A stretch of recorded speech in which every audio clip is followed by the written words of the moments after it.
Most of us were never taught how money really works, so we grew up believing that if we just worked hard, spent less, and stayed responsible, then things would eventually fall into place, and we'd be okay.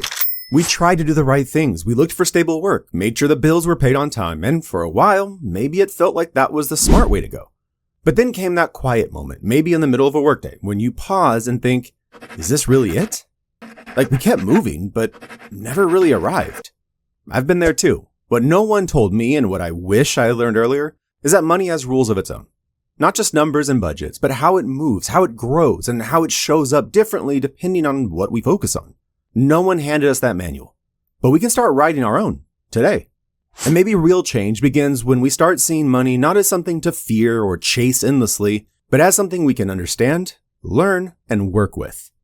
Let's take a closer look. Saving is not the whole story. Saving is a good habit, it really is. It's helped a lot of us stay afloat when things got uncertain. But if the only thing we ever learn is how to hold on, we won't know how to bring in more. Most of us were taught that if we just spent less, lived simply, and avoided unnecessary risks, we'd be okay. And in many ways, that advice has helped. It gives us a sense of control, especially in uncertain times. But maybe you've noticed something. Even when we save carefully, even when we track every little expense and avoid anything that feels like a luxury, it still doesn't always feel like enough. I remember a time when I said no to every invitation, skipped things I used to enjoy, and focused only on cutting back. It felt responsible, but also limiting. The more I tried to hold on tightly, the smaller my life started to feel. What made a real difference wasn't saving more, it was learning how to create something, even something small, that could bring in a little extra income. For some people, that's a freelance project. For others, it was starting a tiny online project, or even just speaking up more confidently at work. And for me, it began with sharing things I had already learned. I started writing short posts online, just small reflections about work, mindset, or little systems that helped me stay organized.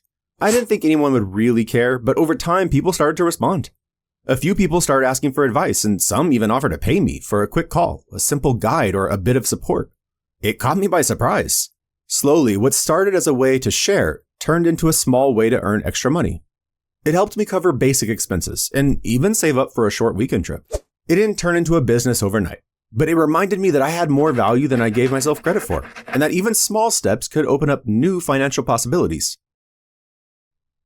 Saving can protect what we already have, but creating gives us the ability to expand what's possible. It reminds us that we're not stuck with our current limits. What we focus on grows. There was a time when I thought working harder was the only way to earn more. So I said yes to everything. I stayed late, helped out whenever someone needed it, and kept my head down. I thought someone would notice. That maybe, just maybe, the raise would come, but it didn't. I still remember a colleague I used to work with. We were in similar roles, doing roughly the same kind of work.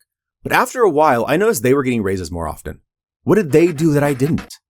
Turns out it wasn't about doing more, it was about being seen. They made time to talk with their manager, shared progress clearly, and when something worked well, they told the story. Not to show off, but just to make sure their impact didn't go unnoticed. That's when I realized working hard is one part, but making sure people know how you're contributing is another. So here's a question worth asking, especially if you're feeling overlooked. Is the right person aware of the value you're bringing? You don't have to change who you are. You don't need to speak louder, but a small shift, like summarizing what you've achieved or updating the people who matter, can change the way your work is recognized. Sometimes it's not more work we need. It's just more light shined on the work we're already doing. Who we are around matters. When we spend most of our time around people who are always worried about money or constantly talking about how nothing ever works out, it's easy to absorb that mindset, even if we don't mean to. Over time, their caution becomes our hesitation. Their limits start to feel like our own. But something shifts when we're around people who think differently. Maybe you've noticed it too, how just one conversation with someone who believes in growth could spark something inside you. About a year ago, I joined a short online course. It was a small group, but what they all had in common was a belief that growth was possible. And the difference in energy was immediate. People were sharing wins, trying things, encouraging each other. Being around people who were moving forward made me look at my own life differently. It doesn't mean cutting people off or changing your circle overnight. Sometimes the change begins with something as simple as following a different kind of story. listening to someone who's just a few steps ahead, letting in one new influence that opens a small window in your thinking. Because when the people around us believe in possibility, it becomes easier for us to believe in it too. Success isn't always about being smarter. Have you ever met someone who seemed surprisingly relaxed about money? They're not always the first to speak. They don't work late every night, but somehow they move forward, and their finances move with them. At first, I thought they were just lucky, or maybe they had better jobs, better timing. But the more I watched, the more I realized they were simply playing a different game. They didn't chase every opportunity, they chose carefully. They knew when to say no, and when a small yes could open bigger doors. Most importantly, they understood how money flows. Not just how to earn it, but how to make it work. They didn't think in hours, they thought in outcomes. When I was measuring my value and effort, in how tired I felt at the end of the day, they were measuring theirs in impact. They asked what actually moves the numbers, and then shaped their time around that. That shift in thinking changes everything. It moves you from being someone who works for money to someone who learns how money responds. And it's not something you need a finance degree to see.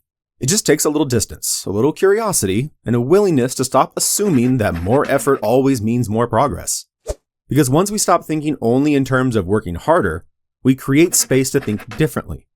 And the next step in that shift is learning how to feel safe enough to grow. Money is not the goal, it's the tool. When money is tight, it feels like the most important thing. Every choice, every plan, even our peace of mind seems to depend on it. And that's real. No amount of mindset talk can ignore that pressure. But something shifts when things become a little more stable. When the rent is covered, when the bills are handled, when the fridge is full. In those moments, we start to see what we truly wanted. It wasn't just the money. It was freedom. It was the ability to make choices, to say no without guilt, to rest without panic, to take a risk without risking everything. Even people who have made millions talk about this. Take Jim Carrey, for example. After reaching the peak of fame and fortune, he gave away millions to health and education causes, stepped back from Hollywood, and chose a quiet life, focused on painting and healing. His words say it all. I think everyone should get rich and famous and do everything they ever dreamed of so they can see it's not the answer.